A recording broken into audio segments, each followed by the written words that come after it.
여러분 안녕하세요.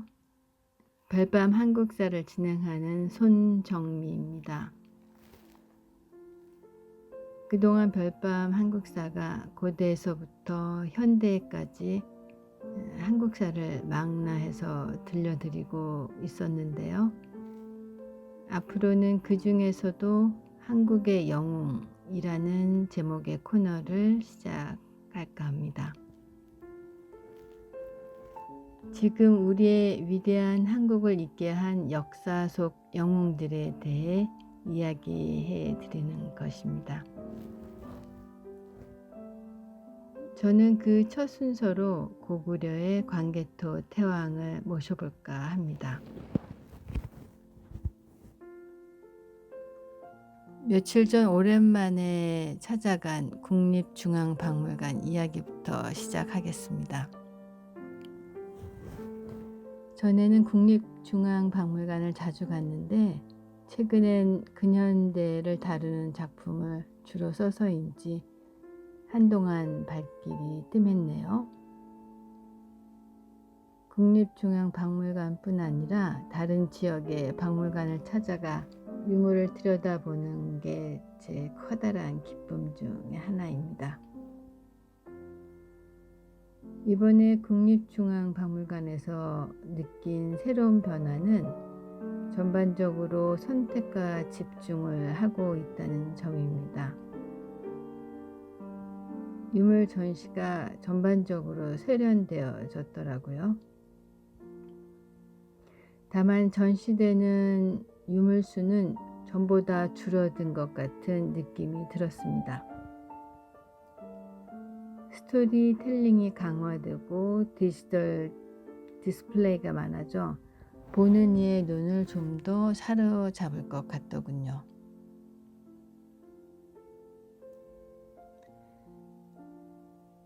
무엇보다 반가웠던 것은 고구려실이었습니다. 광개토 태왕릉비의 거대한 탁본이 전시되고 있었죠.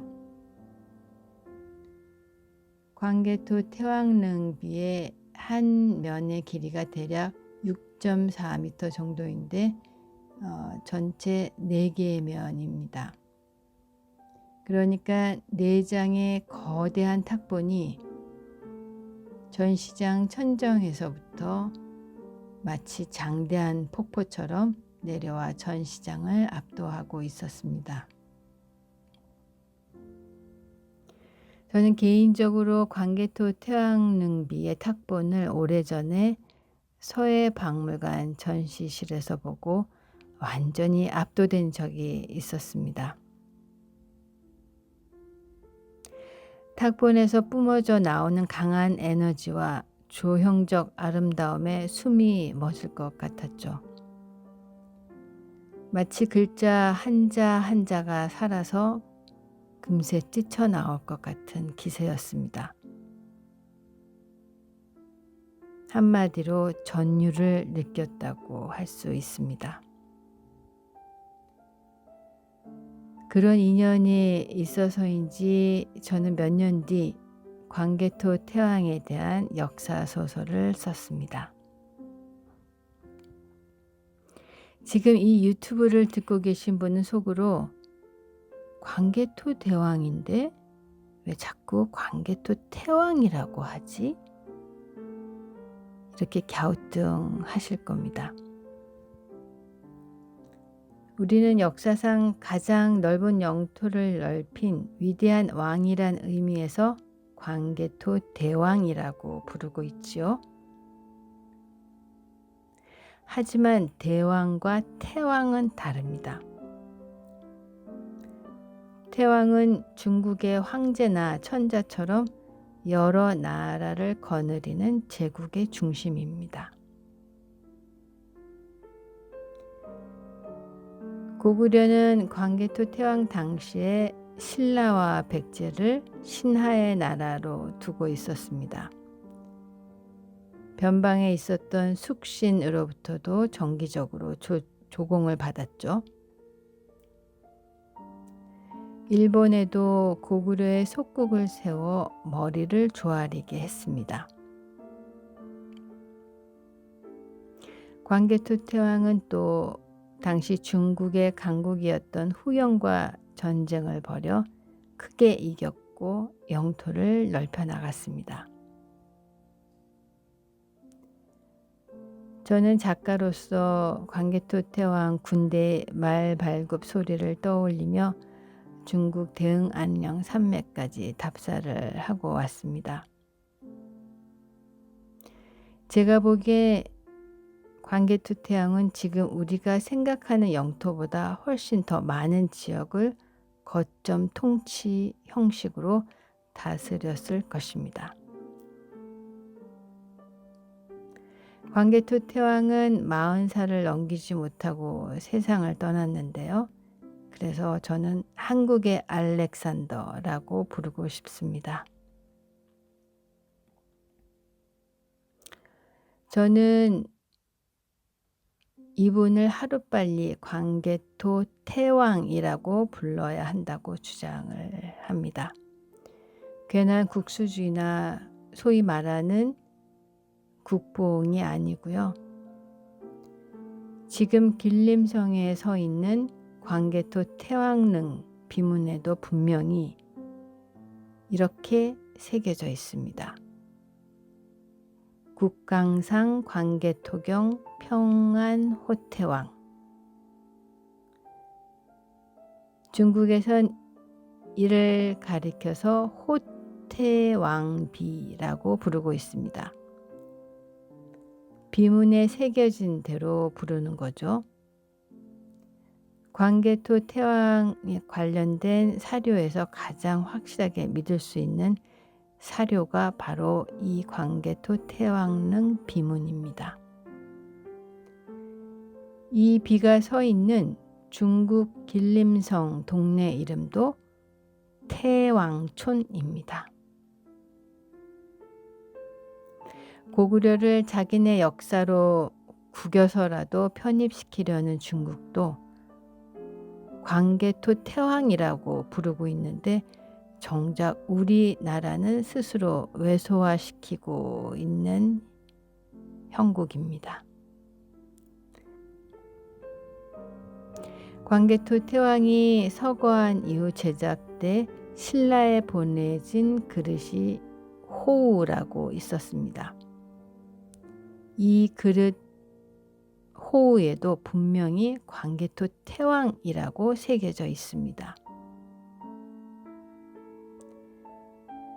광복 후 처음으로 이루어진 경주 발굴 조사에서 이 광개토 태왕의 호우가 발견됐기 때문에 호우총이라는 이름을 붙였습니다. 그만큼 역사적 기록을 새긴 중요한 그릇인데 이 역사를 외면하고 있는 거죠. 호우에 새겨진 글자가 태왕이라고 한 점을 명확히 해줘야 하는데 정말 아쉽습니다.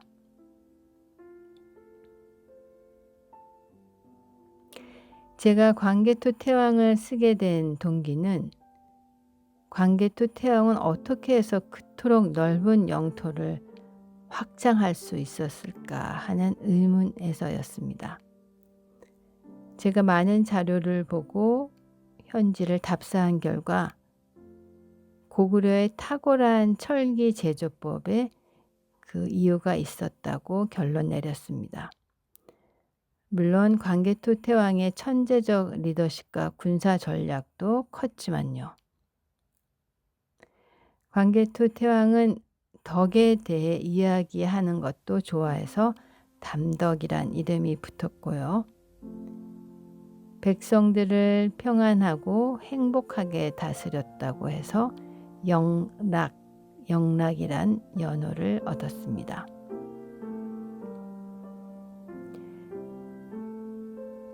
당시 철기는 지금으로 치면 첨단 무기였죠.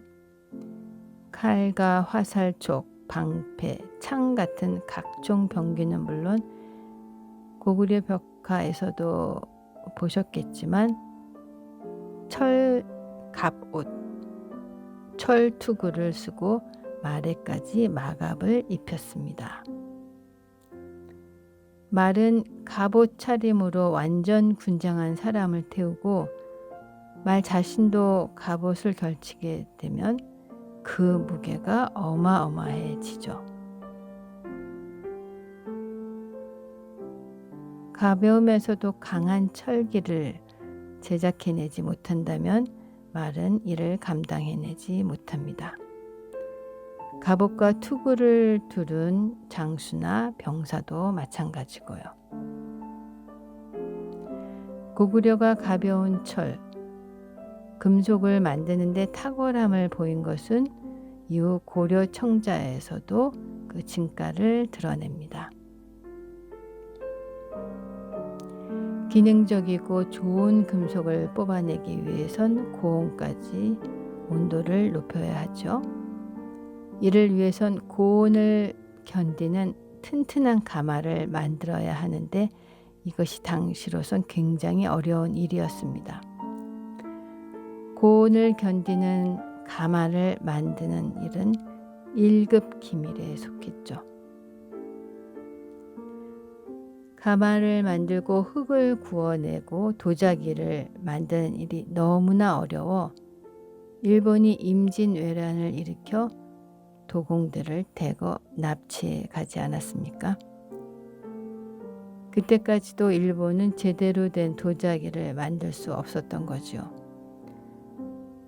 1350도라는 고온을 견디는 가마를 만들 수 없고 불을 적정하게 조절하는 기술력이 없었던 것입니다.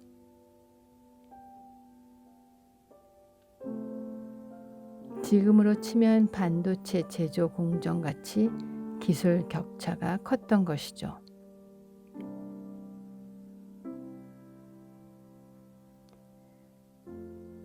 우리는 고조선 시대부터 금속을 다루는 기술이 뛰어났습니다. 국립중앙박물관에서 또 하나 불편한 것은 고조선 시대의 청동 제조 기술이 압도적이었는데도 청동 거울 같은 유물이 중국에서 들어온 것이라고 설명하고 있는 점입니다. 고조선과 고구려의 영토였던 곳에서 발견된 청동 유물도 메이드 인 중국이라고 분류하고 있는 거죠. 그러나 중국과 우리는 무기를 만들고 다루는 방법이 달랐습니다. 병기 중 칼을 예로 들어볼까요? 중국은 칼날과 손잡이를 일체형으로 만들었습니다.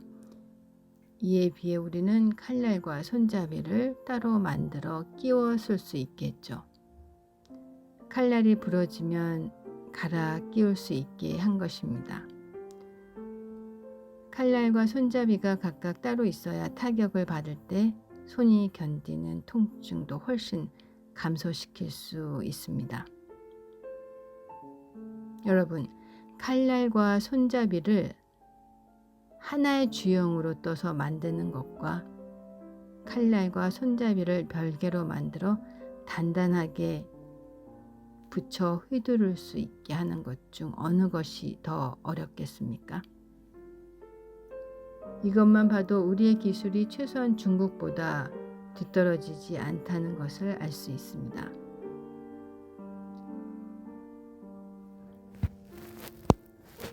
다른 나라들은 없는 역사도 억지로 갖다 대고 부풀리고 미화하는데 우리나라는 정작 우리 역사도 제대로 알리지 않고 있는 것 같습니다. 저는 우리의 금속과 흙, 불, 에너지를 다루는 기술이 지금 반도체 제조 공정에도 그 유전자가 배어 있다고 생각합니다. 광물에 대한 물성을 파악하고 물, 불에 대한 기본적인 통찰이 있었다고나 할까요? 물론 반도체의 시작은 미국이나 일본이었고 처음엔 이들의 기술력이 넘을 수 없는 장벽이었죠. 그러나 지금은 이를 뛰어넘고 있고 이것은 아무나 할 수 있는 일이 아닙니다. 국립중앙박물관이 얼마 전 관람객 수가 크게 늘어 세계 3대 박물관에 등극했다고 하더군요. 한국의 국력이 높아지고 K컬처에 대한 호기심이 많아지면서 박물관을 찾는 외국인 수도 급증하는 것 같습니다. 유물 전시가 세련되어져 가는 건 좋은데 정작 우리의 중요한 유물과 역사에 대해 뭉개거나 외면하는 식으로 넘어가는 건 아쉽기 짝이 없습니다. 국립중앙박물관이 갖는 무게감과 공신력이 너무나 크기 때문에 자칫 웃음거리가 되거나 역사적으로 악용될 소지가 크니까요. 하루빨리 개선되길 바랍니다. 오늘 이야기는 여기까지 마무리하겠습니다. 여러분, 좋은 밤 되십시오. 고맙습니다.